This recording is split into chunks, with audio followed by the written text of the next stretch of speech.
10th class. आज हम करेंगे अपनी कहानी भाग में से श्याम सुंदर अग्रवाल की लिखी हुई लघु कथा माँ का कमरा।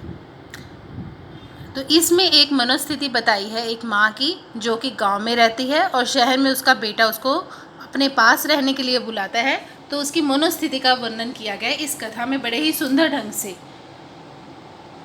छोटी सी पुश्तैनी मकान में रह रही बुजुर्ग बसंती को दूर शहर में रहते बेटे का पत्र मिला।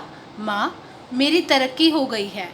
कंपनी की ओर से मुझे बहुत बड़ी कोठी मिली है रहने को। अब तो तुम्हें मेरे पास आकर शहर में रहना ही होगा। यहाँ तुम्हें कोई तकलीफ नहीं होगी। तो बेटे का पत्र आया माँ के पास कि शहर आकर वो रहे। पड़ोसन रोशमा को पता चला तो वह बोली, अरे रहने दे शहर जाने को। शहर में बहू बेटे के पास रहकर बहुत दुर्गति होती है। वह बचने गई थी, ना कि अब पछता रही है। तो उसकी जो उसकी गांव में उसकी सहेली है बसंती की रोशमा, वो कहती है कि शहर में बहू और बेटा जो है दोनों जो है अच्छा व्यवहार नहीं करते अपने माँ बाप के साथ।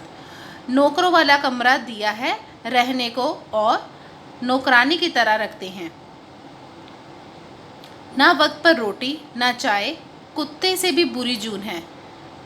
अगले दिन बसंती का बेटा कार लेकर आ गया। बेटे की जिद के आगे बसंती की एक ना चली, तो बसंती ने भी जाने का मन बना लिया। अब वो सोचती है जो होगा देखा जाएगा। बच्चे, हर एक व्यक्ति के मन में दो तरह के भाव होते हैं, एक अच्छे और एक बुरे। जो बुरा भाव है वो हमेशा उसको डराता है, और जो अच्छा भाव है वो क्या करता है, उसको जो है आगे बढ़ने की प्रेरणा देता है। ठीक है, उसके अंदर सद्भावना पैदा करता है, उसको आगे बढ़ने की प्रेरणा देता है। तो बसंती ने भी ऐसे ही मन बना लिया। वो अपने बेटे के साथ जाने के लिए तैयार हो जाती है। वो सोचती है जो होगा सो देखा जाएगा। तो वो अपने साथ थोड़ा सा सामान लेकर कार में बैठ गई। लंबे सफ़र के बाद कार एक बड़ी कोठी के सामने जाकर रुकी। एक ज़रूरी काम है माँ, मुझे अभी जाना होगा, कहकर बेटा जो है माँ को नौकर के हवाले कर गया। बहू जो है पहले ही काम पर जा चुकी थी और बच्चे स्कूल। बसंती कोठी देखने लगी। 3 कमरों में डबल बेड लगे थे। एक कमरे में बहुत बढ़िया सोफ़ा सेट था। एक कमरा उसने सोचा बहू और बेटे का होगा, दूसरा बच्चों का होगा और तीसरा मेहमानों के लिए होगा, उसने सोचा। फिर वो घूमती पिछवाड़े में भी गई। पिछवाड़े में नौकरों के लिए कमरे बने हुए थे, वह भी देख कर आई। कमरे छोटे थे पर ठीक थे। तो बसंती ने सोचा कि उसकी गुज़र हो जाएगी, बस बहू बेटा और बच्चे जो हैं प्यार से बोलें और 2 वक्त की रोटी मिल जाए, और उसे क्या चाहिए। नौकर ने एक बार उसका सारा सामान बरामदे में के साथ लगते कमरे में टिका दिया। कमरा क्या था, स्वर्ग लगता था।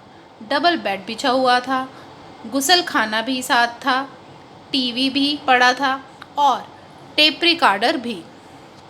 2 कुर्सियां भी पड़ी थी। बसंती सोचने लगी, काश उसे भी कभी ऐसे कमरे में रहने का मौका मिले। वह डरती डरती बेड पर लेट गई।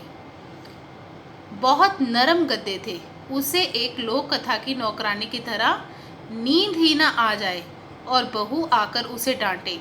सोचकर वह उठ खड़ी हुई। शाम को जब बेटा घर आया तो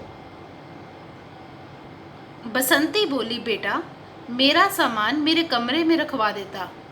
बेटा हैरान हुआ, माँ तेरा सामान तेरे कमरे में ही तो है। बसंती आश्चर्यचकित रहेगी, मेरा कमरा? यह मेरा कमरा है, डबल बेड वाला?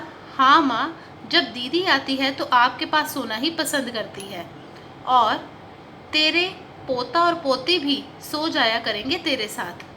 तू टीवी देख, भजन सुन, कुछ और चाहिए तो बेझिझक बता देना।